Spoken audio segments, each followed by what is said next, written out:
ఎన్టీఆర్ జిల్లా ఇబ్రహీంపట్నంలో ఉద్రిక్త చోటు చేసుకుంది. ఇటీవల దాడులకు గురైన జోగి రమేష్ ను ఎమ్మెల్సీ బొత్స సత్యనారాయణ, మాజీ మంత్రి నాగేశ్వరరావు, ఎమ్మెల్సీ అరుణ్ కుమార్ పరామర్శించారు. ఈ సందర్భంగా కూటమి ప్రభుత్వంపై బొత్స సత్యనారాయణ నిప్పులు చెరిగారు.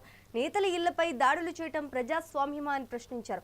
రెడ్డు కల్తీ వ్యవహారంలో సిబిఐ ఇచ్చిన నివేదికను వెంటనే బహిర్గతం చేయాలని ఆయన డిమాండ్ చేశారు.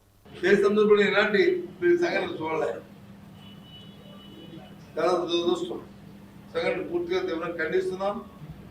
దీన్ని చట్టపరంగా ఏ రకంగా వాళ్ళ శిక్షణ పరంలో ఏం చేయాలో చట్టపరంగా మేము చూసుకుంటాం. కానీ రాజకీయ పరంగా ఇలాంటి సంఘటనల పట్ల మాత్రం రాష్ట్ర ప్రజలందరూ కూడా అప్రమత్తంగా ఉండాలని కోరుతున్నాం.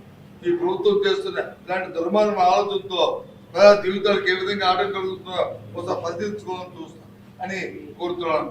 రాష్ట్ర ప్రజలందరినీ కూడా ఇలాంటి దుర్మార్గులకి మీరు అధికారం కట్టబెట్టిన తర్వాత ఇలాంటి కార్యక్రమం ఏం జరిగా ఆలోచించమని కోరుతున్నాను. ఇది న్యాయమని అడుగుతున్నాను, ఈ ధర్మాన్ని అడుగుతున్నాను. ఇంకో అయిపోయి కూడా చూస్తుంటే ఎవరైతే దాడి చేయడానికి వస్తున్న గోండాలు ఉన్నారో వాళ్ళు పోలీసు కలిసి వస్తున్నారు. పోలీసు వచ్చి గోండాలతో కలిసి నడబెట్టండి, పోలీసులు గోండాలు కలిసి నడబెట్టి ఇది ఎక్కడ చూడలే. వాళ్ళు వస్తున్నప్పుడు ఆ యూనిఫామ్ వేసుకొని వెంటనే అటు ఆ యూనిఫామ్ వస్తూ అటు తిరిగి నేను వెళ్ళడానికి వీళ్ళేం చేయట్టు